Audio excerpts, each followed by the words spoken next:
Convidado desta edição da noite, Pedro Santana Lopes. Soutor, boa noite. Boa noite. Bem-vindo.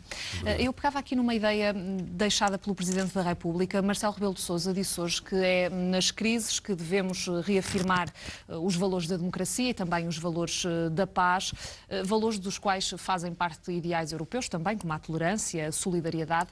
Acha que os momentos que atravessamos podem pôr em risco esses valores?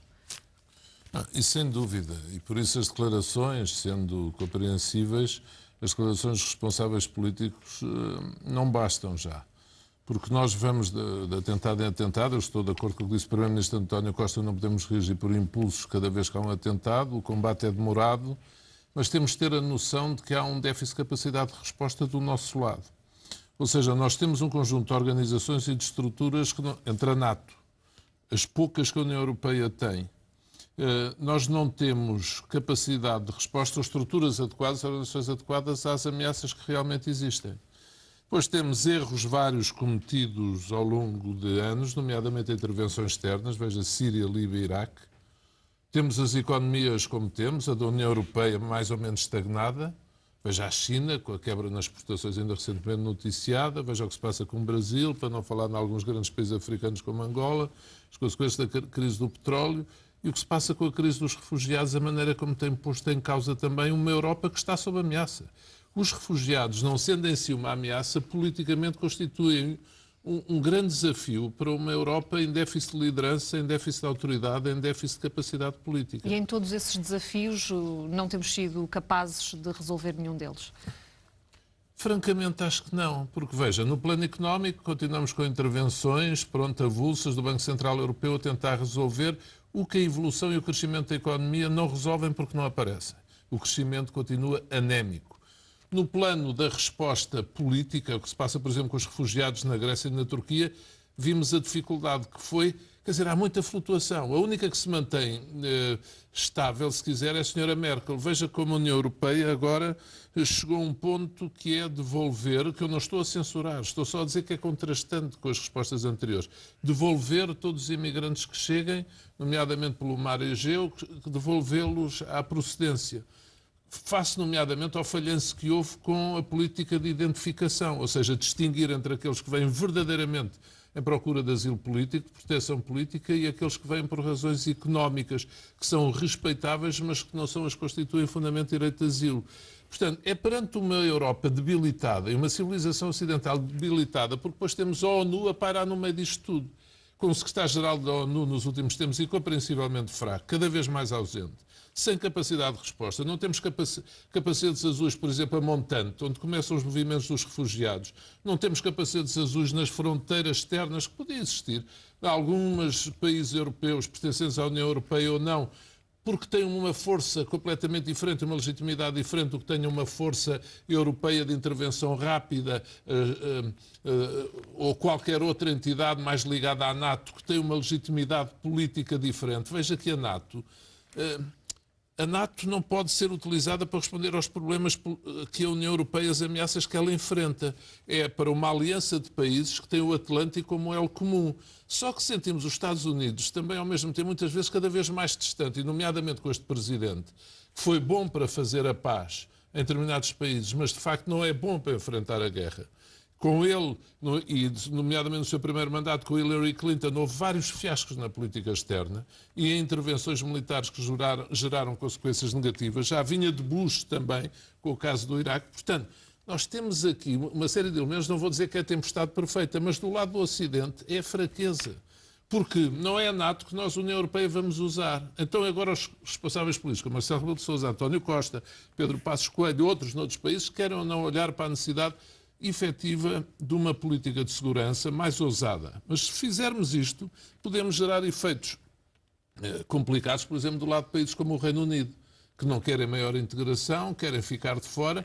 E tudo isto acontece, ao fim e ao cabo, porquê também? Porque as lideranças são muito importantes e não tem aparecido, de facto, nos últimos anos, um projeto político mobilizador associado a uma liderança política forte. É a realidade. Não existe nada de entusiasmante, nada de mobilizador. Somos sempre reativos. Aqui há uns anos o euro era mobilizador, a integração política era mobilizadora, Schengen era mobilizador. Hoje em dia Qual é a bandeira que é mobilizadora? É reagirmos, é comprarmos dívida, é corrermos com certidões de óbito em instituições financeiras ou reparar feridas depois delas já estarem muito debilitadas, ou então a corrermos a atentados terroristas e fecharmos as cidades e os aeroportos. Ou seja, corremos o risco de ir já tarde demais? Sim, mas nunca é tarde demais. Um dia iremos a tempo. Agora, quanto mais tarde acordarmos, menos a tempo iremos. Neste momento, a Europa, sendo-se um pouco, está perante esta inevitabilidade.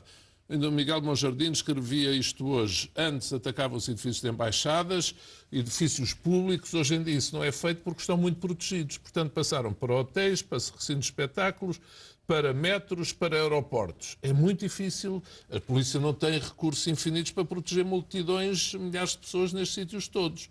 Mas, por exemplo, as pessoas poderem entrar em aeroportos livremente como se entra hoje em dia, já houve um tempo em que isso não acontecia. Schengen rejeita a visão de Donald Trump e seus apaniguados, mas quer dizer, o controle de fronteiras como existia antes de entrar o acordo de Schengen em vigor não era uma ameaça à liberdade e à democracia. Foi uma grande aquisição das nossas gerações, digamos assim. É muito bom passar, mas hoje em dia, quando vemos ameaças como estas, todos nós não pensamos se tudo, eu não digo tudo, mas quase tudo, em termos de organização que tem existido do nosso lado para fazer face a estas ameaças, só deve ser posto em causa. Até a partilha de informações entre os serviços de informações. Será compreensível num tempo como o de hoje que haja egoísmo nos serviços de informações? Que haja olhar para o umbigo em vez de partilhar informação que pode ser muito útil entre os serviços de diferentes países para prevenir ataques terroristas?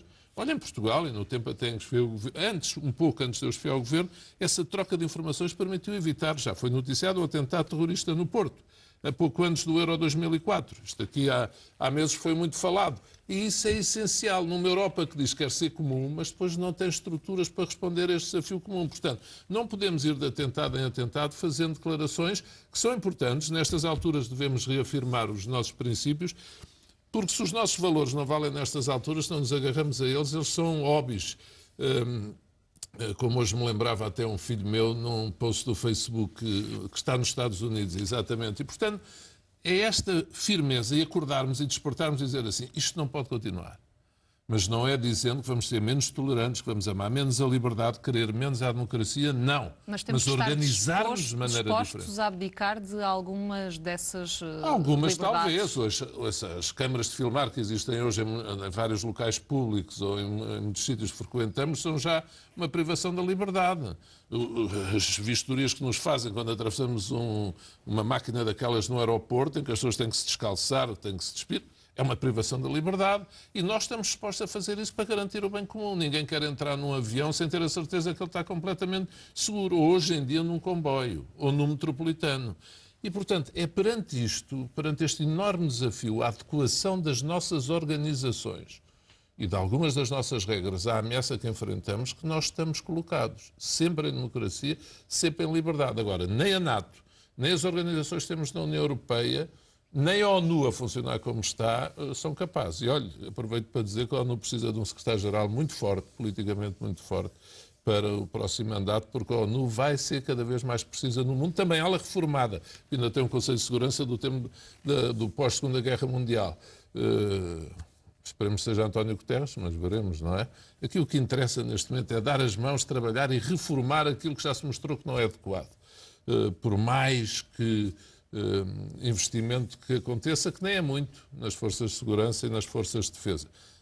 Paris já fez tocar as campainhas e agora não as podemos deixar de ouvir, que um tempo novo tem que haver em matéria de organização do mundo ocidental. As velhas estruturas já não servem.